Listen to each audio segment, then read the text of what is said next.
అమ్మ మకర రాశి వారికి ఎలా ఉంది ఈరోజు? మకర రాశిలో వచ్చే నక్షత్రాలు తీసుకుంటే ఉత్తరాషాఢ, శ్రవణం, ధనిష్ట.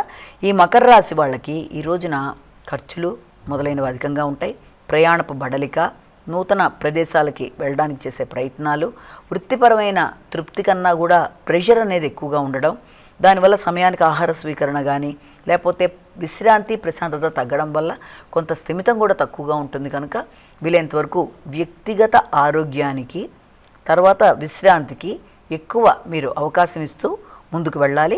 అనవసరమైన వ్యక్తులతో ఘర్షణాత్మకమైన వాతావరణం లేకుండా తగిన విధంగా జాగ్రత్తలు తీసుకుంటూ ముందుకు వెళ్ళాలి. అలాగే సంతానానికి సంబంధించిన విషయాలు చాలా వరకు అనుకూలంగా ఉంటాయి. వారి విద్యా నిమిత్తం కానీ వారికి బహుమానాలు ఇవ్వడం నిమిత్తం కానీ ఖర్చులు అనేవి కూడా అధికంగా ఉంటాయి. కుంభరాశి.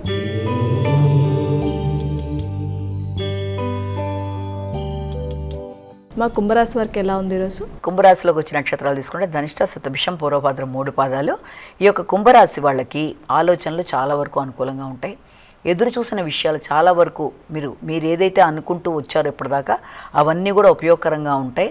అలాగే మిత్రుల సహకారం బాగుంటుంది. మంచి చర్చల్లో పాల్గొంటారు. ముఖ్యంగా ఆర్థిక సంబంధమైన విషయాలలో ఆగుతూ వచ్చిన విషయాలు కానీ అవన్నీ కూడా చాలా వరకు అనుకూలంగా ఉంటాయి. చాలా కాలంగా ఎదురు చూసిన విషయాలు ముఖ్యంగా వృత్తికి సంబంధించి కానీ ఆర్థిక సంబంధమైన విషయాల్లో కానీ అనుకోని వ్యక్తుల బహుకరణలు మొదలైనవన్నీ కూడా అధికంగా ఉంటాయి.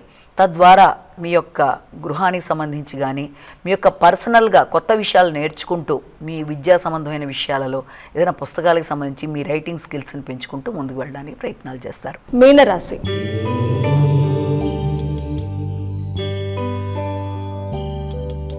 మా చివరి రాశి మీనరాశి వారికి ఎలా ఉంది ఈరోజు? మీన రాశిలోకి వచ్చిన నక్షత్రాలు తెలుసుకుందాము. మీన రాశిలో పూర్వభద్ర, ఉత్తరభద్ర, రేవతి. మీన రాశి వాళ్ళకి వృత్తికి సంబంధించిన విషయాల మీద ఎక్కువ దృష్టి కేటాయిస్తారు. అధిక శ్రమ, బాధ్యతలు మొదలైనవి అనేకంగా ఉంటాయి. ఆ విషయంలో మీ ఆలోచనలు కానీ మీ క్రియేటివిటీ కానీ కొంత ఉపయోగకరంగా ఉండదు. అంటే శ్రమ, బాధ్యతలు అధికంగా ఉండడం, ఆ విషయంలో ముఖ్యులు మీకు సహకారం అందించడంలో కొంత తక్కువగా ఉండడం, ప్రశాంతత లోపించడం, కమ్యూనికేషన్ గ్యాప్ రావడం, చిన్నపాటి ప్రయాణాలు మొదలైన వాటికి ఆస్కారం ఉంది. ముఖ్యంగా మీ వృత్తిలో కొలీగ్స్తో మీరు ఏదైనా వారి సహకారాన్ని మీరు ఆశించినట్లయినా లేకపోతే వారితో కలిపి ఏదైనా కొత్త విషయాన్ని మాట్లాడదాం అనుకున్నా అభిప్రాయ భేదాలు రాకుండా తగిన విధంగా జాగ్రత్తలు తీసుకుంటూ ముందుకు వెళ్ళినట్లయితే వారి ద్వారా మీకు అనుకూలత ఏర్పడుతుంది.